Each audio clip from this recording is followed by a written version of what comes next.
One moment, I'm gonna let one more member in really quick.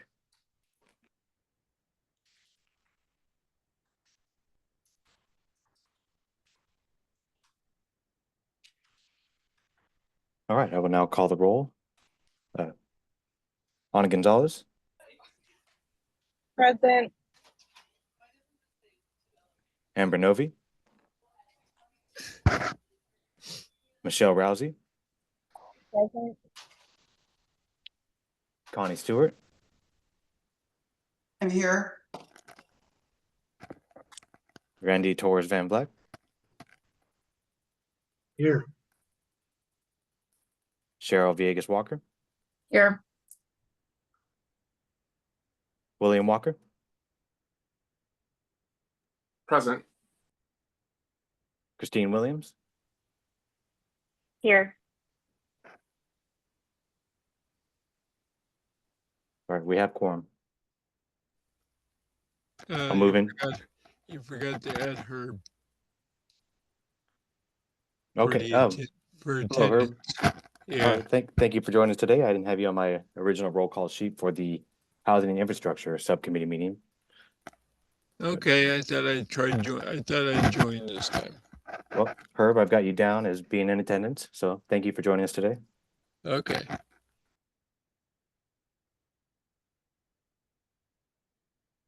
Hi, Justin. This is Gloria Huerta. Sequoia invited me to the subcommittee. Okay, great. Thank you, Gloria.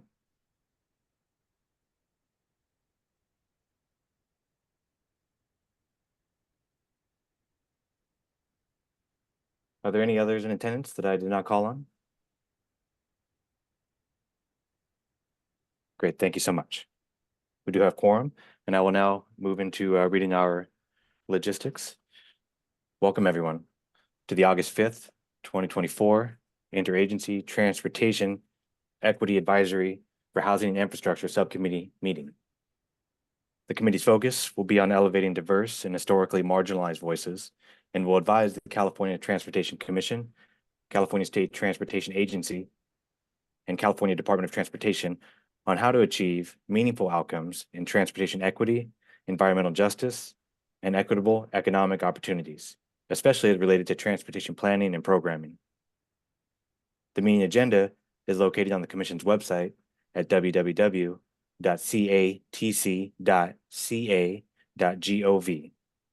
Any document created for this committee can be translated into any language you need. Simply email us at transportationeac@dot.ca.gov, and we will have them returned to you as quickly as possible.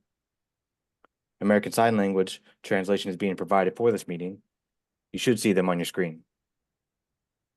Spanish translation is also being provided. You can access this service through the Interpretation tab at the bottom of your screen. Please use the Q&A tab if you have any questions about this. Live closed captioning is also available. Please select the Show Captions tab at the bottom of your screen. There are a number of language options available there to choose from. Presenters, if you're on the agenda to make a presentation, please do your best to be succinct. Please remember to speak at a steady pace to allow our translating services adequate time for accurate translations. If you are presenting remotely, we hope that you will turn on your camera during your presentation if you have one. For members of the public, we welcome comments from the public as a part of each item at this meeting. For those attending via Zoom, you should see the webinar control panel likely located at the bottom of your screen. There you'll find the raise hand and Q&A tabs. We encourage you to use the raise hand feature as soon as we reach the item to give the system time to acknowledge you. Committee staff will let you know when it's your turn to make your comment. Alternately, you may use the Q&A tab to submit your comment. Committee staff will read the comment on your behalf. As a reminder, each registered attendee is provided a unique link and phone number to access the webinar. These should not be shared with other participants, as this can create confusion for staff when making comments. Please do your best to be concise. Please remember to speak at a steady pace to allow our translating services adequate time for accurate translations.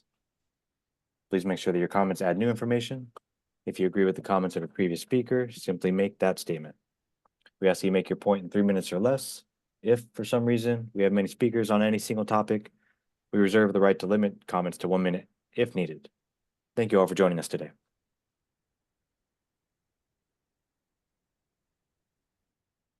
Thank you, Clerk. My name is Alexis Lance. I'm the Assistant Deputy Director for the Director's Office of Equity and Tribal Affairs here at Caltrans. I'm going to be providing our tribal acknowledgement today. As staff are located in the Sacramento region, we are utilizing the California Native American Legislative Caucus land acknowledgement language. We acknowledge the ancestral homelands of the Nisenan, Southern Maidu, Valley and Plains Miwok, Patwin Wintun, and Wilton Rancheria's people of the land on which we work on today. Even further, we recognize that all Native American peoples have a deep connection to the land and have made significant contributions to the broader community throughout California, our states, and the world. Since we are meeting virtually and members are calling in from around the state, members are welcome to make tribal acknowledgements specific to the area if they would like to. And I'll open it up to the members.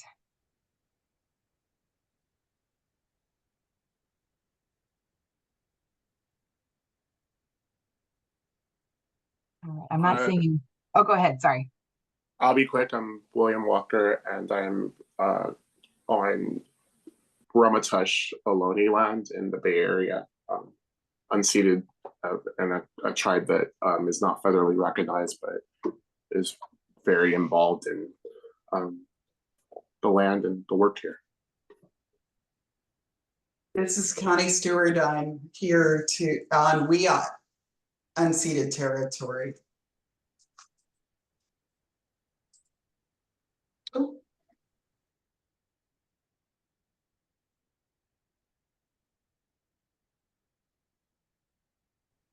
Would anyone else like to make an acknowledgement? If not, I'll ask the clerk if there's any public comment.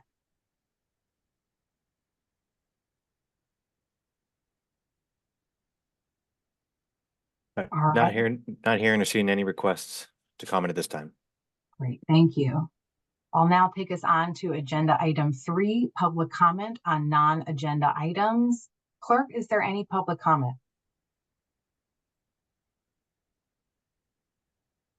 I'll give attendees a few more moments. Okay, thank you.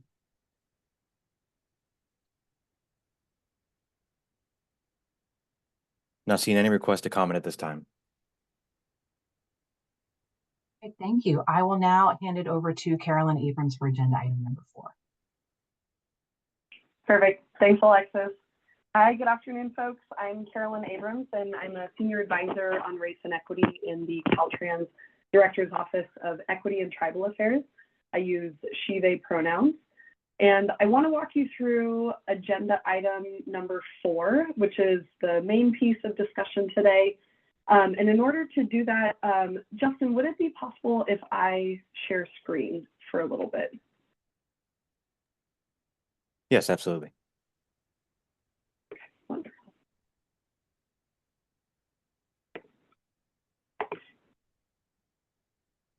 Okay, it says I need permission. Pardon.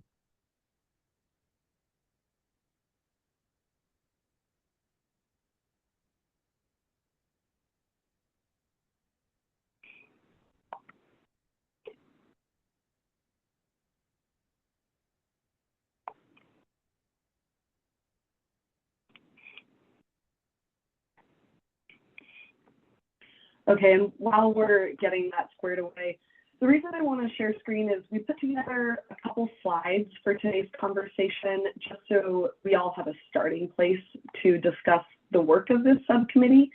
And as you all recall, back in April, we created these 3 ad hoc subcommittees for the EAC.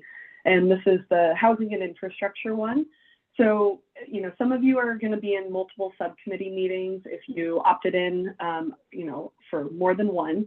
And so you'll hear this a couple times this week as we convene the first, for the first time. That being said, there's some background context that I want to remind you all about in terms of the purpose of these ad hoc subcommittees, and then also the criteria for what the subcommittees can work on and what they bring forward to the full committee. So with that, then we have, you know, the kind of we can have a discussion as a group about what this subcommittee wants to accomplish. So let me see if I can, perfect, looks like I can share. 1 second. Okay, great. Thanks, Justin.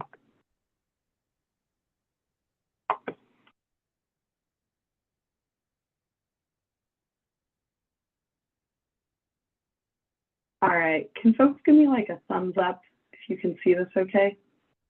Fantastic. And are you seeing just my slide? Fantastic, look at that. Okay, so let me give you all just a quick rundown of the context and then also the criteria, and then we can open it up for a discussion.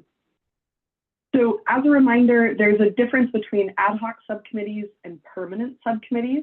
This is an ad hoc subcommittee, so it's intended to be temporary. There's a very clear goal and timeline set forward for the subcommittee. And generally speaking, this subcommittee will sunset either when that goal is accomplished or within 1 year's time. And as a subcommittee, you can always confer with other stakeholders, community members, policy experts in the conversations around what the subcommittee ends up working on, just if you're looking for other expertise or guidance. And this subcommittee is responsible for reporting back to the full committee at each of our EAC meetings. Those are also publicly noticed. And so the idea is that what happens in this subcommittee meeting can be talked about and discussed amongst the subcommittee members, but then the full EAC is kept apprised of the work of this group. This group can also propose recommendations to be adopted by the whole committee. So if you want to put recommendations forward for some sort of platform or a resolution or some type of agreement that is backed by the full EAC, you can put that forward for a vote by the full committee at one of your EAC meetings. And then our interagency staff will bring any subcommittee recommendations that have been adopted by the full EAC to our agencies. So if the full body agrees that they want to back a set of recommendations on a particular topic or initiative, that would be delivered to the staff, and then the staff would relay that information to our agencies. In terms of criteria, so any focus area that this subcommittee ends up adopting must fall within the larger committee scope. And you all have seen this scope of work tons of times. I can make sure drop a link somewhere just as a refresher. But whatever falls within the larger scope of the full committee, what this subcommittee works on has to be within that as well. And then any focus area that this subcommittee ends up working on must be identified within the interagency work plan. So ideally there's alignment between what the committee is tasked with and then what the subcommittees are doing a deeper dive on. And then ideally committee members will have an interest and have capacity to serve on subcommittees. So that's definitely a part of it. And then we also want to make sure that our interagency staff have adequate capacity to support the subcommittee activities. And I think we had a pretty robust discussion about this back in April. And at that point, the agreement was that staff had capacity to support about 3 subcommittees at the time, which is how we've landed where we've landed. And that can change. Staff capacity will change over the course of the subcommittee's work. New subcommittees can always be created as well. And then finally, any recommendations put forward by the subcommittee have to be allowable per the committee charter. And again, the charter can always be amended as needed, and that can be voted on by the full committee. So if we recognize that there are any amendments that need to be made, we can revisit that as well.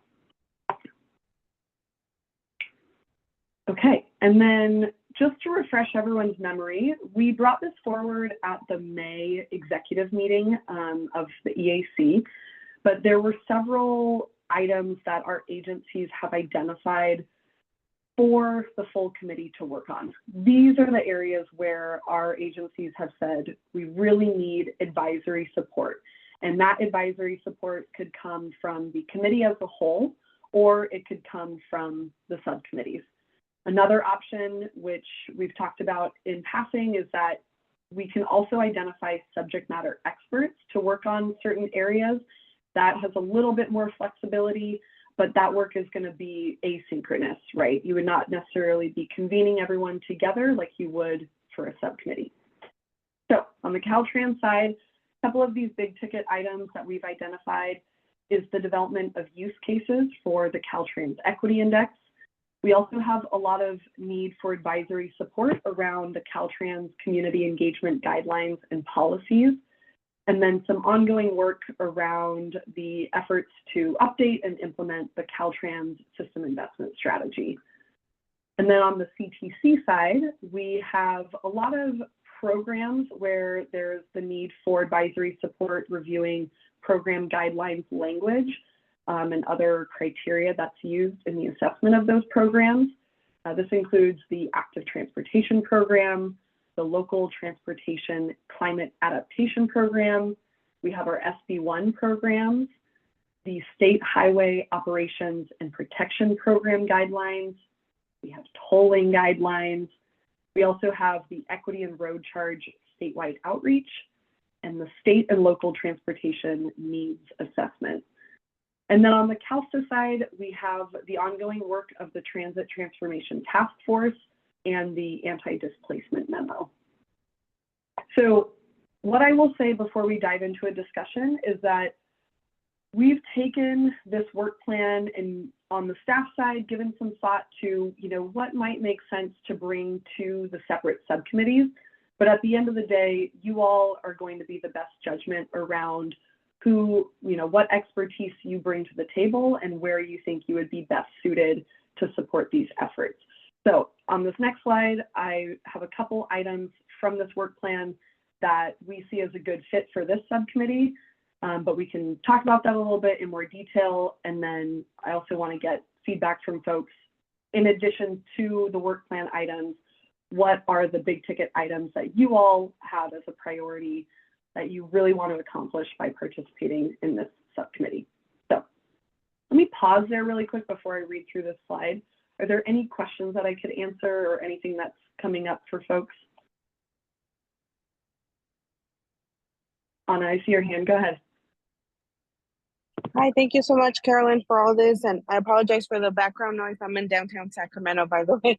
I wanted to ask if there was a reason why the anti-displacement memo didn't fall under the Caltrans and the CTC priorities, I guess, because I feel like that also needs to be taken care of in those other agencies. So I was just wondering why it's only on CalSTA. Great question, and I'm glad that I can clarify this. So the way these are divided up is which agency is ultimately responsible for the work. So not that the anti-displacement efforts are not a priority for Caltrans or CTC, but CalSTA is the lead agency on those efforts, and they've been convening an anti-displacement advisory group, and they've been working with partners on developing this memo, which will then go out to provide basically guidance to the implementing agencies. So CalSTA is the lead on it and responsible for basically seeing that work through, which is why it falls under their side of the house on the work plan.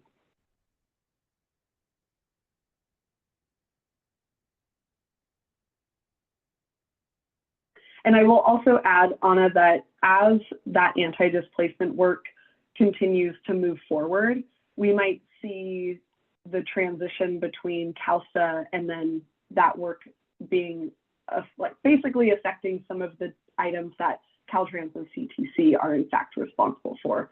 So it might not remain solely a CalSTA item, but in the state of the work right now, CalSTA oversees it. Let me know if that answers your question.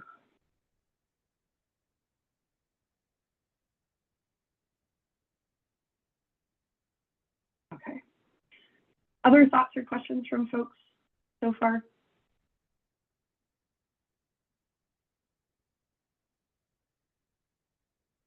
Okay, seeing no hands, keep in mind that as I put this forward, this is just the first pass at some of the things that we think the Housing and Infrastructure Subcommittee could be well suited for.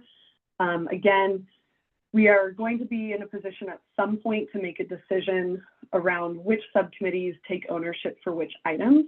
Based on the committee charter and Bagley-Keene rules, we can't have two subcommittees working on the same topic area. It would be considered a serial meeting. So if there's a lot of interest after we've had all of these kickoff meetings, for multiple subcommittees to work on the same area, we might want to explore the possibility of creating a separate subcommittee just for that aspect of the work. And then all the folks from the subcommittees could opt in to be on that subcommittee. Alternatively, it might be better suited for a couple subject matter experts, or we could put it back to the full committee, the full EAC. So that being said, what we have here is we think that the use case development for the Caltrans Equity Index would be a good fit for the Housing and Infrastructure Subcommittee. Just as a quick reminder, this is really going to help guide and inform the integration of the equity index into Caltrans policies and processes. This is a little bit on the more technical side, but I think also if folks feel like they don't have a data background, we still think that your advisory support would be really valuable just in terms of advice, like providing insight around the application of this tool. So don't let the data aspect of that discourage you at all. And then also, as work continues to move forward around the Caltrans system investment strategy, ultimately there will be another update to this, and we see this as maybe being a good fit for the Housing and Infrastructure Subcommittee, particularly given the fact that this investment strategy informs how Caltrans prioritizes projects to be put forward for funding. Yeah, William, go ahead. I see your hand. Great. So I just wanted to share that I think that based on our current charter, I'm an ex officio member of all three committees. I'm going to do my best to not put forth a lot of my feedback, because I think I have a big space of being able to do that as the chair of the overall committee and working on the agendas for upcoming meetings. But I will say that I think that, in my personal opinion, what would be really nice is if every member of this committee put forth what their personal priority is for what they would like to work on for the year. And I know the year is almost over. And then at some point, winnowing that down to, a few ideas that we can all do as a group. I'm not sure the count on this committee. I know some of them were 6, some of them were a little larger, a little smaller. But I just want people to feel like we're able to bring our full selves, and we're also able to come together and push something forward together. So that's my suggestion. But again, we should all make suggestions right now, and we should move forward how the committee sees fit. Great. Yeah, thank you, William. And yes, you're correct. So you are an ex officio member of each of the subcommittees. And this subcommittee currently originally had 8, and then with the addition of Herb and Gloria, we have 10. So this is one of the more robust subcommittees, and there seemed to be a lot of interest among our members to join this one. And Connie, go ahead. I see your hand. Hi, thank you so much, Carolyn, for this. One of my reasons for advocating for this subcommittee was to address issues that are not included on your list. And I'll just say, you keep calling it the Housing and Infrastructure. It's actually the Housing, Infrastructure, and Broadband Committee. And so broadband is missing. I am extremely concerned about the implementation of SB 156. And all of the funding that's going in there. And I think this committee needs to have insight into making sure the equity lens is included in that. As you know, I started advocating for this when the Mercury News, the LA Times, and the Sacramento Bee put out pieces concerned about equity and what was happening with broadband and the $3.25 billion we're putting to build a middle mile. And so I just want to say there's things missing from this list that I'm very concerned about. So you tell me when we can talk about adding work plan opportunities to this list. I think there were probably some other members of the committee that wanted to add some of our own lens of equity work as well. So I want to make sure there's space for that in this meeting, because there's not space for it when we all come together. Yeah, exactly. Great point, Connie. And yeah, so I vividly remember broadband being a large part of the conversation around the creation of this subcommittee. And apologies if it's not reflected in the name, and it's definitely, I think, reflected in the description of this subcommittee, but I will add, I will go back to the April meeting minutes to see how that motion was put forward. If broadband wasn't in the title, It we is can in the always title. change it. I'm sorry, Okay. it's in the title. According to the website, it's in the title. So. Okay. The only reason I mentioned going back to the meeting minutes is if a motion, this is also, I know it feels silly. If a motion was made and it wasn't stated that it was part of the title, I think we're going off of that, but we can always update it. I just think, anyway, if it's somewhere in the record that it wasn't, if it was just housing and infrastructure, that's possibly why. But yes, broadband was definitely a part of that conversation. And I think, so to answer your question, now's the time, right? So this part of the agenda is where we want to hear from the subcommittee members on key topics of interest to them. This could be things that you have brought up previously at other meetings, or things that have come to mind since the creation of these subcommittees. And that way we can really start to figure out what the scope of this subcommittee looks like. And this is just the starting place, so this conversation can happen time and time again. And if other things continue to come forward over the course of the year, they can always be brought forward for consideration. William, I see your hand still. Is that a new hand or an old hand? Old hand. Okay, so Christine, I'll pass it to you. Thanks, Carolyn. I'm curious, can you talk a little bit about where the anti-displacement memo or just displacement mitigation more generally is headed? Because my understanding was that memo was sort of completed. So curious, like, what the opportunity looks like there a little more.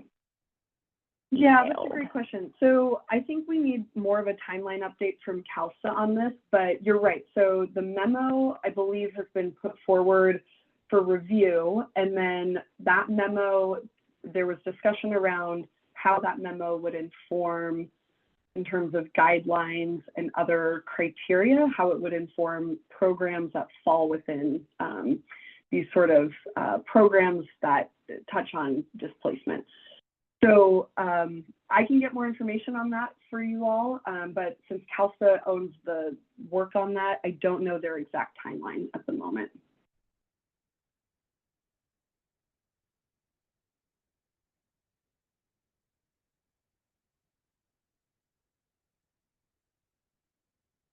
Okay. Other questions before we jump into a discussion? And again, this is where folks can bring forward ideas of what they think the subcommittee should really set out to do. And I will add, keep in mind, this subcommittee, albeit ad hoc at the moment, if folks see the value in keeping the subcommittee operating into perpetuity, we can always, at a full committee meeting, basically put forward a motion to create a permanent subcommittee focused on housing, infrastructure, and broadband. And with that, we would just need to amend the charter so that it is documented that it's a permanent subcommittee of the full EAC. So keep that in mind as you think about what this subcommittee can work on, both now in the 1-year span, and then also if you all wanted to make it permanent.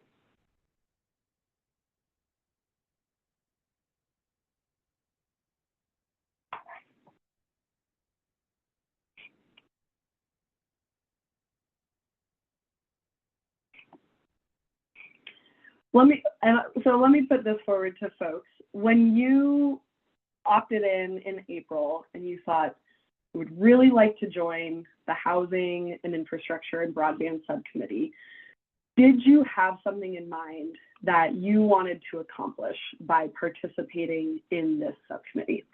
Michelle, I see your hand. Go ahead.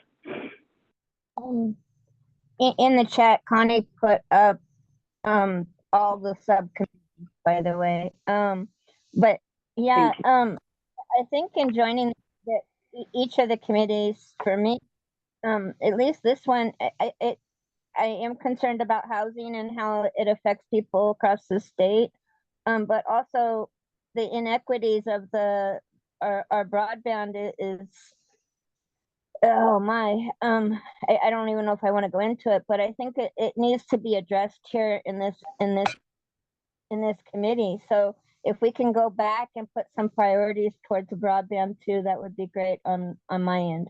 Thank you. Great, thank you, Michelle. Cheryl, go ahead.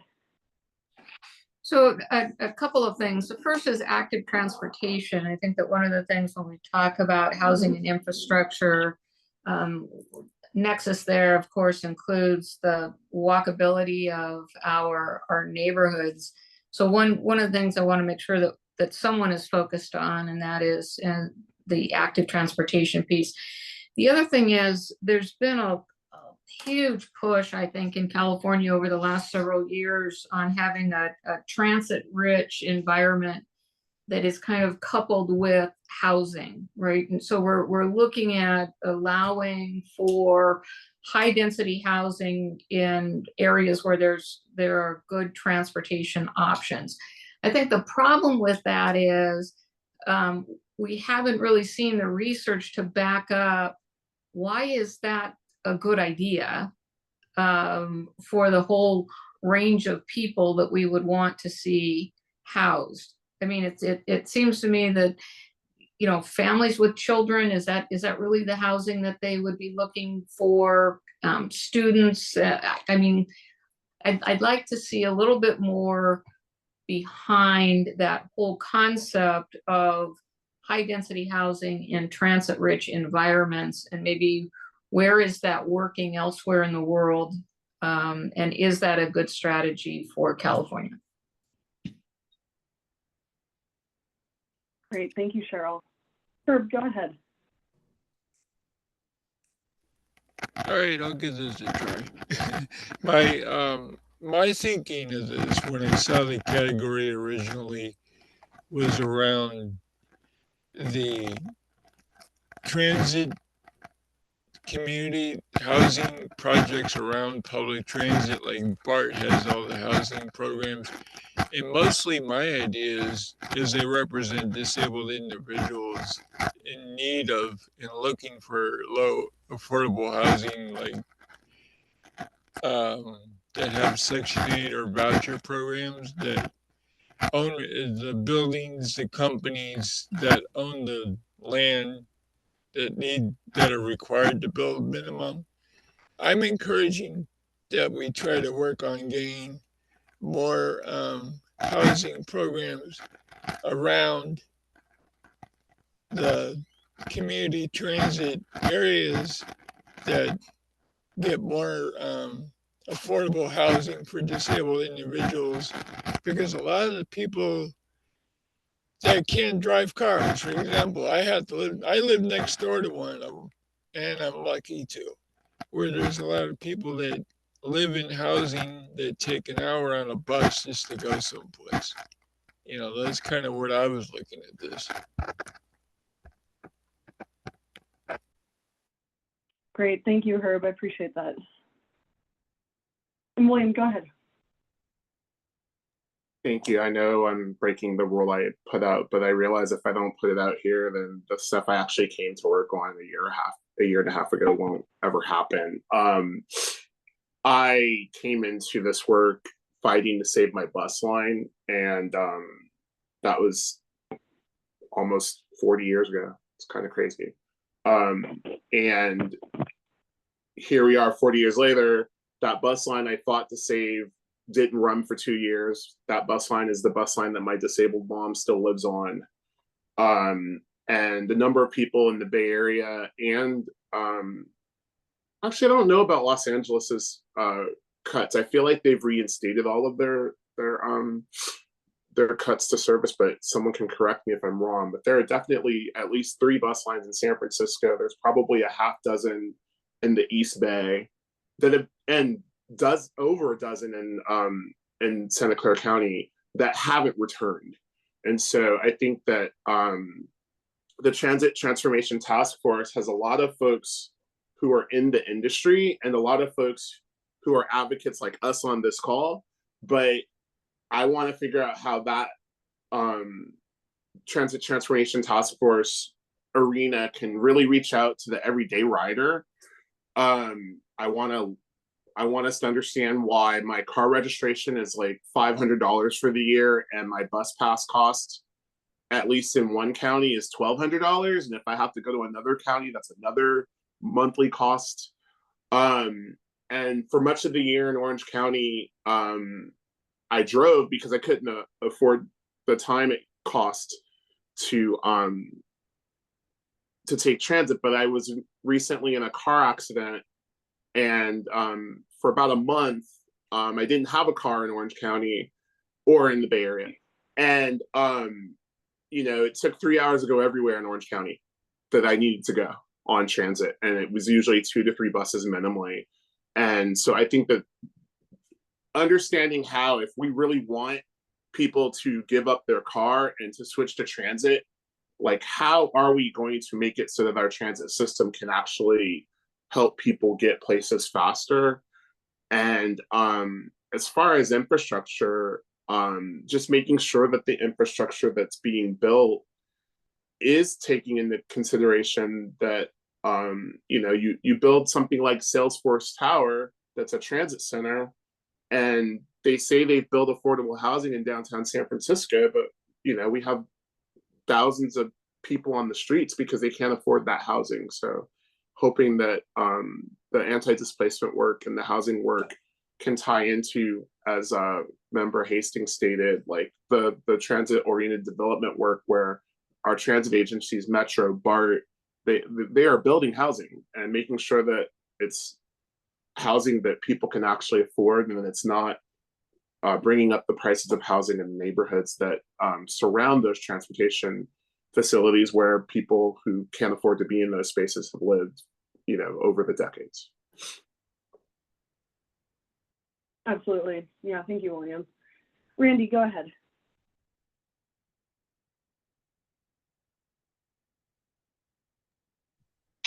Hey, everyone.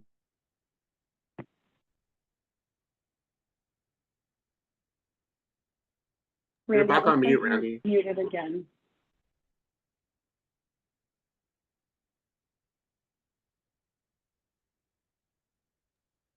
Oh, can you guys hear me okay? Yep. Oh, sorry, I'm on my phone. It's a little different process. Yeah, thank you, Carolyn, and the staff for proposing, this draft kind of work plan delegation amongst the committees. I had a couple questions. Clearly, there's a lot of important subject matter items here for this subcommittee to address. And Carolyn, I believe you mentioned early on the process in which we would do this work, and I was wondering if you could just clarify and repeat that. I think you were speaking mostly about more so about like making recommendations to the larger committee, but in what ways do you see us going about this work? Do you see this group meeting more regularly than the EAC to tackle some of these issues? Can you that'll actually help me understand the bandwidth of the group to weigh in and provide recommendations as it relates to these items. Yeah, absolutely, Randy. And I'm glad you flagged that. So let me spell it out a little more clearly because I was vague at the beginning. But I think this helps to frame the conversation. So part of what we'll do today, if there's time, is talk about how frequently the subcommittee would like to meet. That's going to be really based on the capacity of the subcommittee members. So if you all think you would like to meet monthly, for example, we could set up recurring monthly meetings.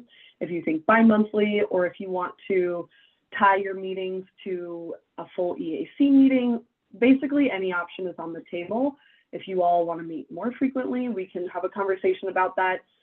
The one caveat I will just put out there for everyone is that because of the size of this subcommittee, and actually this is going to apply to all of them regardless, but especially for this subcommittee, we will always need to publicly notice these meetings because we have more than 2 members on this subcommittee. So that's the only time constraint that we have to factor in. So if you all want to meet, we just need to be able to post that meeting date and the agenda and any materials 10 days in advance of the meeting, and just allow time for staff to remediate any materials so that it can be posted online, and with that, so that we have staff capacity to host these meetings. That being said, the frequency of the meetings is up to you all, and I would definitely encourage you all to meet more often than the regular EAC meetings. That will give you more face-to-face time. It will make you a bit more nimble to really work on these different items, and then have things that you want to bring back to the full committee, either for input or just as an update. So as the subcommittee meets, it might be the case that you are just reporting out to the full committee, you know, at our regular EAC meetings. And then 6 months from now, you might have something that you want to put forward for the full EAC to adopt as a formal recommendation of the committee. And in that case, at one of these subcommittee meetings, someone would make a motion to bring something forward to the full committee. And then at a full committee meeting, you would make a motion or put forward the action to adopt a certain set of recommendations or get behind some sort of platform or resolution that you want the full committee to adopt. So that's kind of generally how the process will go. It's also possible that members of this group can work asynchronously on items, you know, and the time that you have allotted on your own end. And then perhaps when the subcommittee reconvenes, people are bringing, you know, their work products back to the subcommittee for discussion and feedback. There's a lot of ways we can do it, but hopefully, does that give you a sense of the process? It does. It does. Could you speak a little bit more to the staff availability to be present for these discussions? Because usually when, you know, at the full EAC, for example, we'll have like the staff lead from the different agencies present on one of these items to have just a more informed discussion and to inform our recommendation process. Would that be the same idea here, or is this more like a little bit more committee led? Yeah, could you speak to like the staff availability for the subcommittee meetings, please? Yeah, so this is definitely more flexible than the full EAC meetings. The biggest consideration is that because they're publicly noticed meetings and they have to be recorded, and therefore we need to provide interpretation support, we need at a minimum our administrative staff to be available for these meetings and also to host it on Zoom. But beyond that, we can be a little bit more flexible. We don't necessarily need representatives from each agency. So it could just be for a subcommittee meeting, perhaps I'm in attendance and Clerk Walker or Justin Hall is in attendance. I'm so sorry, Clerk Justin Hall. It could just be at a minimum that, or if more staff are available and if it's relevant that staff are involved in certain conversations, the subcommittee could always request like, hey, we need a representative from CALSA or we need a representative from CTC. And then we could make sure that those staff are available when the subcommittee meets on a particular topic. But otherwise, we just mostly at a bare minimum need administrative support to host the meetings since they're public meetings. Thanks for allowing me to ask that follow-up. Appreciate it. Yeah, no problem. Michelle, I see your hand. Go ahead. Yeah, I'm wondering what we can progress into today in agreement with the group on any one of these topics or a few of them. Can we try to explore that a little bit?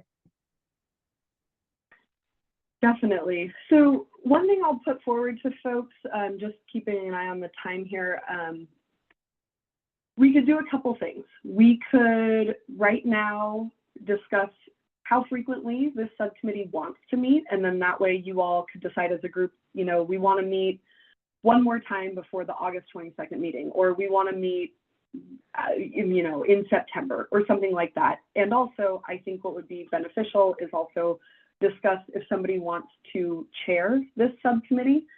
And those two administrative pieces, I think, will allow this group to move forward and be a bit more nimble. And that way we can continue this discussion around the work plan items and other big ticket items that you all want to bring to the scope of this work. So would folks be open to pivoting to like the next agenda item, recognizing that this topical discussion around work plan opportunities is going to be an ongoing process?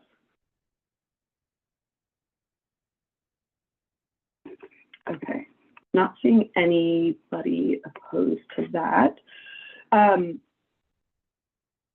Let's see, Alexis, should I pass it back to you all to discuss the meeting schedule and cadence, and then we could wrap by talking about the possible nomination for a chair of the subcommittee? Sure. Yeah, we can do that. Okay.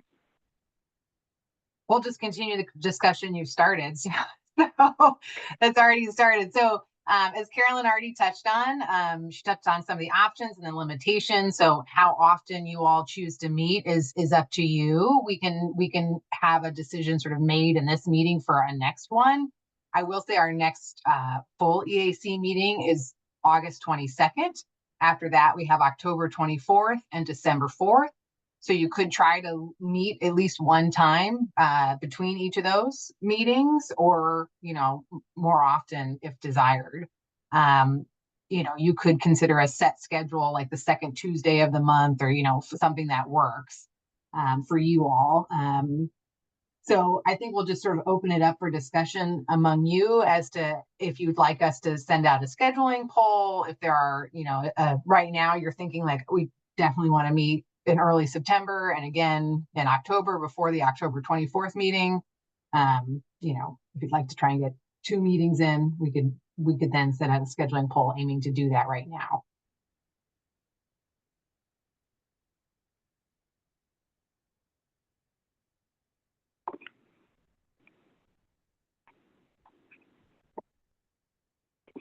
Go ahead, Michelle. I'm fine with meeting at least once a month until we know we get further into this and find out if we want to meet more. I'm just putting that out.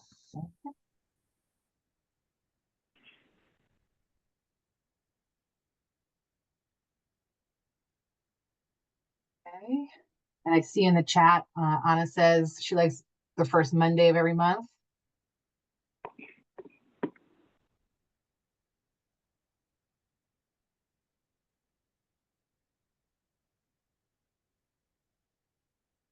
Anybody not like the idea of meeting monthly to get as a starting point?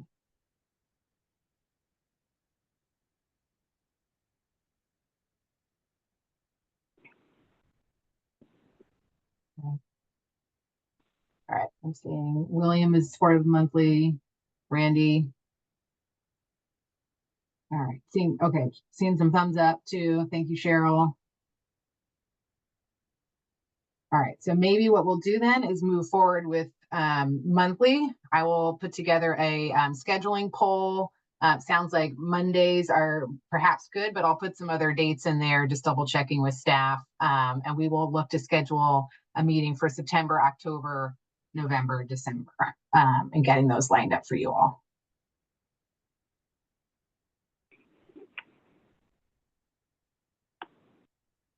No action needs to be taken. This is listed as an action item. No action is required. I think we've got good direction, but did just want to circle back if there's any public comment on this item before we move on to the next one. Thank you, Alexis. Not seeing any requests to comment on the item. Okay.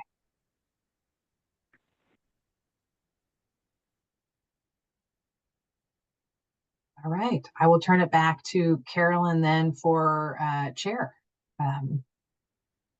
discussion. Perfect. Thanks, Alexis. Okay, so last sort of order of business, like I mentioned, is there is an opportunity for this group to identify a chair of the subcommittee. So basically, the creation of every ad hoc subcommittee, brings with it the possibility of appointing someone to a leadership role. It is not required, but we see it as a very useful tool. The subcommittee chair would essentially be responsible for reporting out at each of the full EAC meetings based on the activities of the subcommittee. If there was an instance where the subcommittee is putting forward recommendations to the full EAC, they would introduce those recommendations at a committee meeting for consideration and a possible action. And ultimately, the chair of the subcommittee would help facilitate these meetings, allowing it to be more member-driven and member-led. And they would work with staff on developing the agenda and any other materials that need to get remediated and posted online by our public posting deadline. So at this meeting, this is the first kickoff meeting. We just want to provide folks with the opportunity to either nominate themselves to this leadership role or to nominate one of your fellow EAC members. And if an action is not taken today, we can always revisit this at the next subcommittee meeting, but we do have a little bit of time left. So at this time, I will open the floor for any nominations from this group.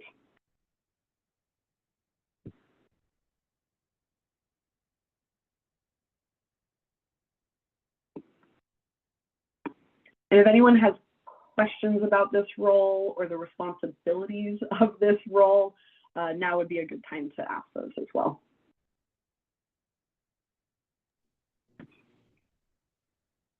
I think I'd be willing to volunteer for that role if there was consensus that would be okay with the other committee members. Okay, fantastic. Okay, so we have a self-nomination from Cheryl to serve as chair. And Michelle, I see your hand. Go ahead. Yeah, second that. If we could do a roll call and so that we get everybody's opinion. Yeah, absolutely. Okay, so we have a nomination for Cheryl Villegas Walker to be chair of the subcommittee, and we have a second to that motion. Before we go to a roll call vote, are there any other nominations that want to be put forward? Okay. Hearing and seeing none, Clerk Hall, could I ask for a roll call vote for the motion on the floor to appoint Cheryl as the chair of this subcommittee? Yes, absolutely. Ana Gonzalez, I vote aye. thank you. Amber Novi, Michelle Rousey, Yes.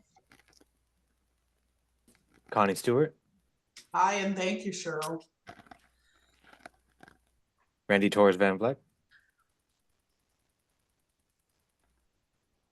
Yes. thank you. Cheryl Villegas Walker, Yes, thank you. William Walker, Oh, for the cousin, aye. thank you. Christine Williams, Yes. Herb Hastings, Yes. Gloria Huerta, Yes. motion passes. Wonderful, thank you. So Cheryl, you have been appointed as the subcommittee chair. Thank you, thank you, thank you. I think your subcommittee members appreciate this. We can work with you as staff to, on the scheduling for the next meeting and all of the materials to prep for that. In the meantime, what I will put forward for the group is that, noting the fact that we did not get to complete the conversation around topic areas that the subcommittee wants to work on beyond what is already listed in the work plan, I would invite folks to email us as staff individually if there was something you wanted to make sure is on our radar, and then we can compile that and make sure that Cheryl has that information so that when we go into the next subcommittee meeting, we understand a little bit more of like have more of a comprehensive list of what this subcommittee wants to work on.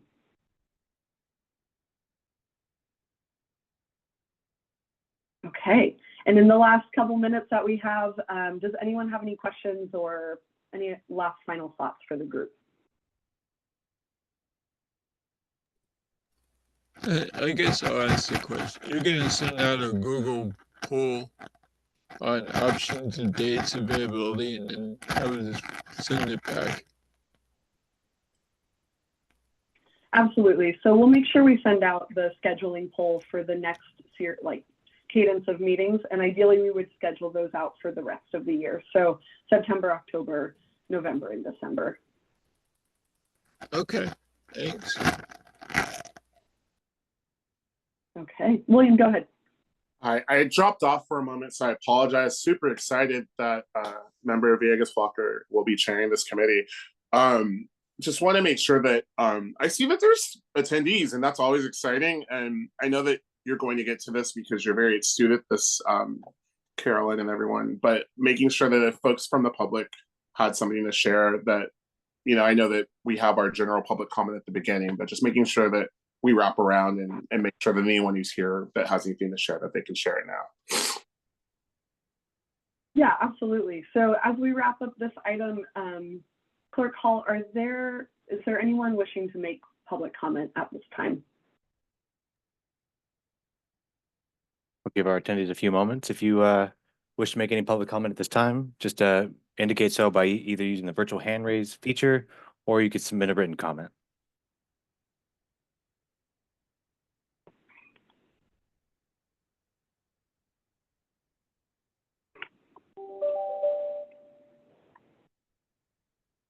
Not seeing anything at this time, but I do see that earlier, William, you responded to a comment previously submitted. I can read that off at this time. This comes from attendee Ryan Carrillo Kovac. They write, being new, I was proposing conversations around mixed land use which relate to other broad concepts such as the 15-minute, 20-minute cities concept. And beyond that, that concludes all comments or questions received at this time. Wonderful, thank you. All right, well, we are at time, so I will adjourn this meeting at 3 o'clock. I appreciate everyone's time today, and we'll be in touch soon.